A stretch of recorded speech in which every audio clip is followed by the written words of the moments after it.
The Normandy landings took place on June 6, 1944, and the Allies were now in northwestern France, fighting the Germans. The Battle of Caen began on June 18. Caen is one of Normandy's largest cities, situated between the Orne River and the Caen Canal, making it a vital hub. It was necessary for the Allies to take it. Operation Atlantic was launched by the Canadians to retake Caen south of Orne, while the British launched Operation Goodwood. Together, they wanted to annihilate the Germans, or at the absolute least pin them down where they were. The Allies were stranded further west. They needed to get out of Normandy, but the Germans were proving to be much more difficult to overcome than they had anticipated. During World War II, British tank commanders were frequently advised that naval tactics could be deployed effectively by tanks. This suggestion, however, was not always followed.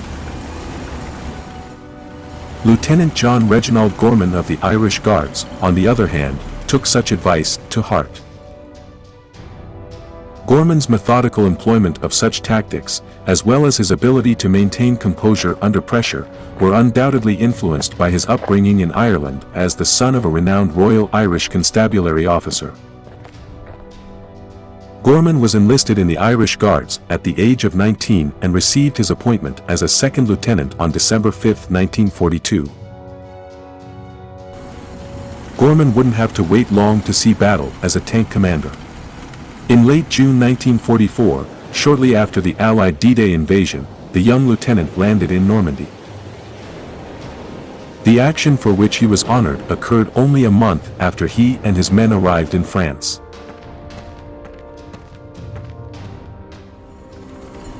Gorman's company of M4 Sherman tanks were part of the British offensive intended to seize Caen and the Bourguébus Ridge during Operation Goodwood.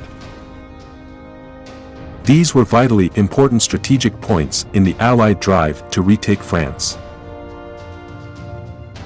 Gorman's men were concerned. They possessed Sherman tanks, but there were reports that the Germans had something far better in the form of the 68-ton Tiger II, also known as the King Tiger. The frontal armor on this tank was practically impervious to most of the ammunition that Allied tanks could fire at it. The King Tiger also had an edge against Allied tanks in that its main armament, the famed 88mm gun, could knock out almost any Allied tank at a range of up to 1.6 miles. Allied tank crews were understandably nervous about fighting these monsters in open combat. When asked what they would do if they encountered a King Tiger, Gorman replied, "The only thing we can do is use naval tactics. If the 88mm cannon is pointed away from us, we shall have to use the speed of the Sherman and ram it." On July 18, 1944, while taking part in Operation Goodwood, Lieutenant Gorman was commanding a group of M4 Sherman tanks east of Cagney that suddenly encountered a mixed group of 4 German tanks, consisting of a Panther, a Tiger I, an old Panzer IV, and a King Tiger. Gorman had been in charge of 3 Shermans prior to seeing the German tanks. Unfortunately, the tank he was riding in got caught in a stream, forcing him to leave it. He'd climbed into one of the other Shermans and carried on. Although the 2 Shermans were outnumbered and they met the 4 German tanks, they did have the benefit of being on higher ground. Gorman found himself at the top of a ridge, staring down at a field where the German tanks were stationed. Between him and the dreaded King Tiger was only 300 yards of open ground. He realized that if he didn't move quickly, his 2 Sherman tanks would most likely be destroyed.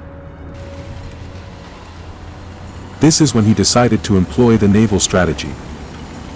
Gorman instructed his driver to ram the German tank as he thought his Sherman's gun would have little effect on the Tiger's strong armor. Gorman's gunner had enough time to fire 1 round before impact, but it was an explosive shell rather than an armor-piercing one, thus it had little effect. The Sherman crashed into the left rear of the Tiger. Despite the fact that the King Tiger was disabled in the collision, the 3 other German tanks were still fully operational. They targeted the second Sherman, which was led by Sergeant Harbinson, and fired at it, killing 3 and wounding 3 others. Gorman and his men jumped out from their tank and ran into a cornfield. The last to leave the Sherman was the assistant driver, and his escape was hindered by the fact that his hatch was blocked. He followed a group of men sprinting towards a nearby ditch once he was free of the tank, only to realize after joining them that they were the German tank crew. They glared at him, so he simply saluted and ran off to join his own crew. Meanwhile, Gorman was determined to destroy the remaining 3 German tanks. Gorman needed a weapon, so he went back to Cagney and found a Sherman Firefly, a Sherman fitted with the powerful British 17-pounder anti-tank gun. One of the Firefly's 4 crew members had been killed and 2 others were in shock, but Gorman was able to remove the body and take command of the tank. Gorman took command of the Firefly and led it back up the ridge. The enemy was still there, much to his astonishment. The tank initially took out the Tiger II, as well as their old Sherman, which was still attached to the former. At this point, the remaining German tanks fought back. Outnumbered, Gorman had no choice but to order a retreat. However, the German tank's gunner, Gefreiter Thesen, disputes this version, claiming that his commander instructed him to back up and hit the Sherman from behind. Gorman's account of finishing off the Tiger II with a Sherman Firefly and capturing the German crew is likewise contradicted by Thesen's testimony. Gorman was awarded the Military Cross for his actions, while his driver, Lance Corporal James Barron, was awarded the Military Medal. After the war, Gorman returned to Northern Ireland and went on to work with the Royal Ulster Constabulary (RUC), as well as with the British Secret Intelligence Service, assisting them with undercover work against the IRA. Gorman also had a long and successful career in politics. He passed away in 2014 at the age of 91.